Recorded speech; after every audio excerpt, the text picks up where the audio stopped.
What's up, everybody? I'm Storm, and you can too. It's Wednesday. That means it's time to review Andor. Today was episode 4, and I'm just going to be honest with you. This was a very slow episode. We rejoin Andor aboard that ship. They successfully flee. And from there, it's like a heart-to-heart. I know why you're in this. I'm not in anything. Yes, you are. And here's why. But now, are you going to actually join me or not? And finally, we make headway with the fact how he is meant to be part of the rebellion. It's just, he's got to stop being reluctant and just take the reins. Turns out the guy that got him out is a pretty important character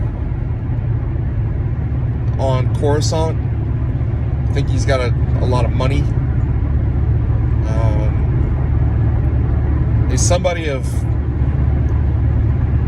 high wealth and power,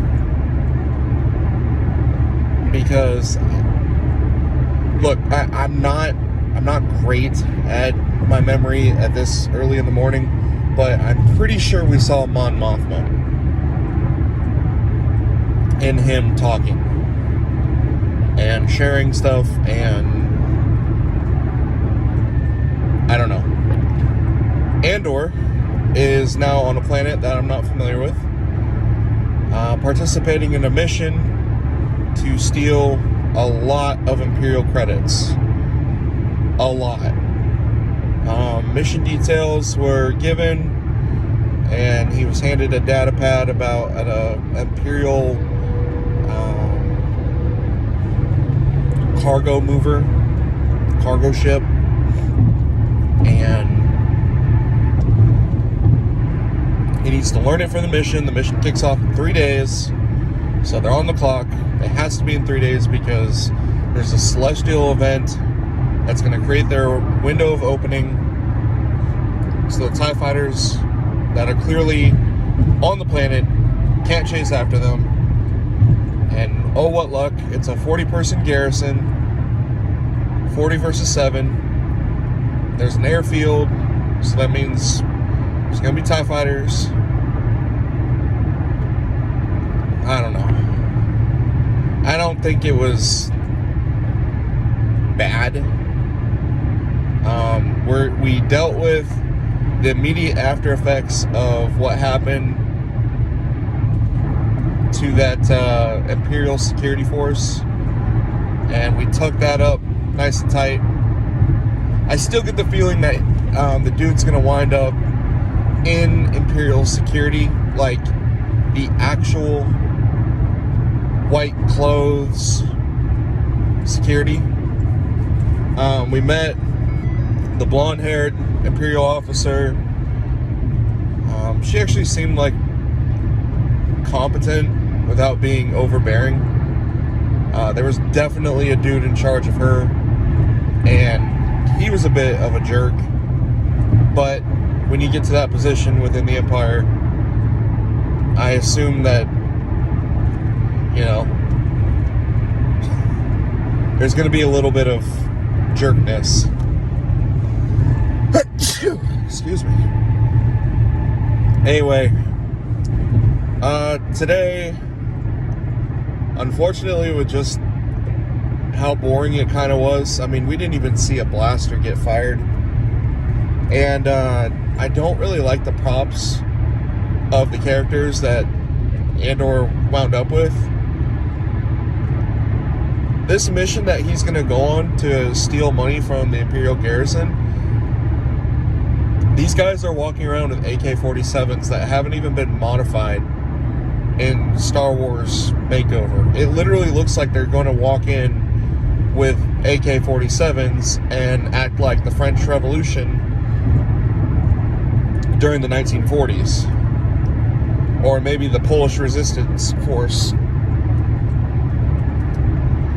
It's really hard to completely immerse myself in what's going on when I'm thinking about, and this is a me problem, this is not a you problem, but I kind of want to see what happens in the Star Wars universe when people get lit up with bullets rather than blasters.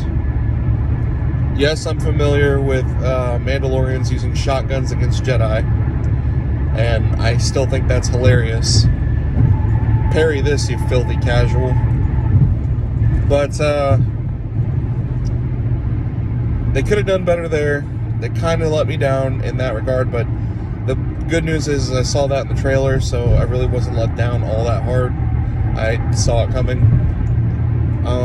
The group that the mission's going to be centered around, they're making it seem like Cassian is actually going to be the problem.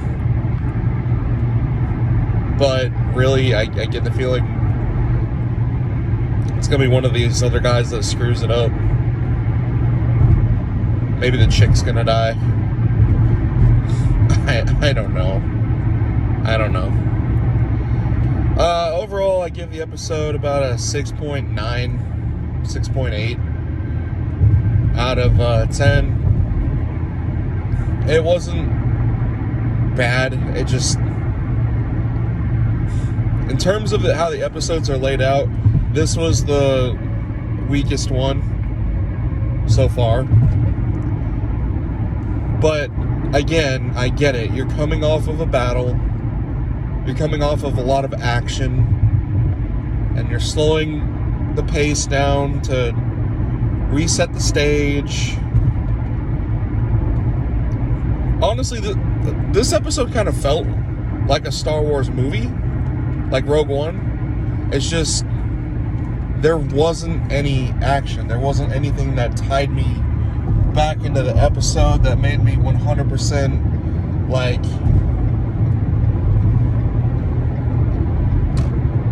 if you don't watch this episode, you are going to miss out on some stuff. You need the episode in order to keep continuity going. It was just a slower episode. I appreciate that they're trying something different, that we're not babysitting, Baby Yoda or Leia. I appreciate that we're not seeing Luke Skywalker, we're not seeing Han Solo, Chewbacca. In fact, I really appreciate that, like, the only throwback character that I saw out of this thing so far, I think, was Mon Mothma, and I would expect to see her if you're going to bring in Coruscant. So, still, slow is slow. And, I gotta be honest with just how I feel. So, I'm going to give it a 6.9, because that makes it at least closer to a C grade. But, yeah, it was slow. Anyway, I hope you got what you needed out of this video. Tune in next week. I'll give you the deets. Anyway, peace.